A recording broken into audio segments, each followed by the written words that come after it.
ಮನೇಲಿ ಮಾಡೋ ಸ್ವೀಟ್ ಅಲ್ಲಿ ನನಗಂತೂ ತುಂಬಾ ಇಷ್ಟವಾದದ್ದು ಅಂತಂದ್ರೆ ರವೆ ಉಂಡೆ ಮತ್ತೆ ಪಾಯಸ. ಇದನ್ನ ನಮ್ಮ ಅಕ್ಕ ತಂದು ನನಗೆ ಕೊಟ್ಲು. ಏನಪ್ಪಾ ವಿಶೇಷ ಅಂತಂದ್ರೆ ಇವತ್ತು ನಮ್ಮ ದೊಡ್ಡಪ್ಪನ ಮನೆಯಲ್ಲಿ ಶನಿ ಕಥೆನ ಓದಿಸ್ತಾ ಇದ್ದಾರೆ. ಅದಕ್ಕೋಸ್ಕರ ಇವತ್ತು ನಾನು ಅವ್ರ ಮನೆಗೆ ಬಂದು ಊಟ ಮಾಡಕ್ ಬಂದಿದ್ದೀನಿ. ಒಂದ್ಸಲ ಕುತ್ಕೊಂಡ್ರೆ ಕಥೆನ ಸಂಪೂರ್ಣವಾಗಿ ಕೇಳಬೇಕು, ಬಟ್ ನಮ್ಗೆ ಕೇಳೋ ಮನಸ್ಥಿತಿ ಇರ್ಲಿಲ್ಲ. ಹಾಗಾಗಿ ಅಲ್ಲಿಂದ ನಾವು ಮತ್ತೆ ನಮ್ಮ ಕಸಿನ್ಸ್ ಎಲ್ಲ ಒಂದು ರೂಮ್ ಬಂದು ಒಂದು ಆಟ ಆಡೋಣ ಅಂತ ಪ್ಲಾನ್ ಮಾಡ್ದೋ. ನಾನಂತೂ ಫಸ್ಟ್ ಟೈಮ್ ಆಟ ಆಡ್ತಾ ಇರೋದು. ಇಸ್ಪೀಟ್ ತರನೇ ಇರುತ್ತೆ, ಆದ್ರೆ ಇದು ಇಸ್ಪೀಟ್ ಅಲ್ಲ. ಫಸ್ಟ್ ಟೈಮ್ ಆಟ ಆಡ್ತಾ ಇರೋದ್ರಿಂದ ಸಿಕ್ಕಾಬಟ್ಟೆ ರೂಲ್ಸ್ ಗಳಿದೆ. ಕರೆಕ್ಟ್ ಆಗಿ ರೂಲ್ಸ್ ಗೊತ್ತಿದ್ರೆ ಮಾತ್ರ ಈ ಆಟನ ಆಡಿ ಗೆಲ್ಲಕ್ಕಾಗೋದು. ಆಟದ ರೂಲ್ಸ್ ಕರೆಕ್ಟ್ ಆಗಿ ಗೊತ್ತಿದ್ದು ಅಂತಂದ್ರೆ ಇಬ್ರಿಗೆ ಮಾತ್ರ. ಆಟ ಆಡಕ್ಕೆ ಗೊತ್ತಿಲ್ದಿರೋರ್ಗೆ ರೂಲ್ಸ್ ನ ಹೇಳ್ಕೊಟ್ಬಿಟ್ಟು ಅವರೇ ಒಂದಾಟನು ಗೆಲ್ಲಿಲ್ಲ.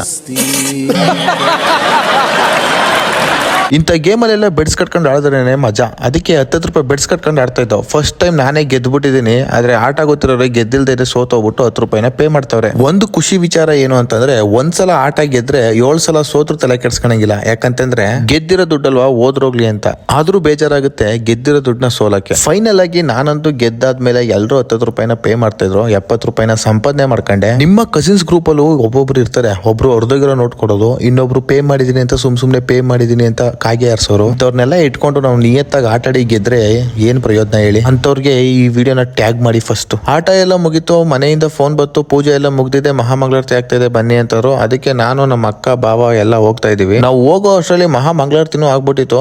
ಪ್ರಸಾದಕ್ಕೆ ಅಂತ ಎಳ್ಳುಂಡೆ ಮಾಡಿದ್ರು. ಎಳ್ಳುಂಡೆನ ಎಲ್ರಿಗೂ ಕೊಡ್ತಾ ಇದ್ರು. ನಾವು ಅದನ್ನ ತಿನ್ಕೊಂಡು ಇವಳಂತೂ ಪ್ರಸಾದ ತರ ತಿನ್ಲಿಲ್ಲ, ಊಟದ ತರ ತಿನ್ಲು. ಅದಕ್ಕೆ ಮುಖ ಮುಚ್ಕತ್ತವಳೆ, ಮುಖ ತೋರಿಸ್ಬೇಡ ಅಂತ. ಅದನ್ನೆಲ್ಲ ಮುಗಿಸ್ಕೊಂಡು ನಾವು ಹೊರಟಿದ್ದು ಮನೆ ಕಡೆಗೆ. ವಿಡಿಯೋ ಇಷ್ಟ ಆಗಿದ್ರೆ ಒಂದು ಲೈಕ್ ಕೊಡಿ ಅಂತ ಹೇಳ್ತಾ ಮುಂದಿನ ವಿಡಿಯೋಲಿ ಸಿಗೋಣ. ಅಲ್ಲಿ ತನಕ ಎಲ್ರಿಗೂ bye and take care.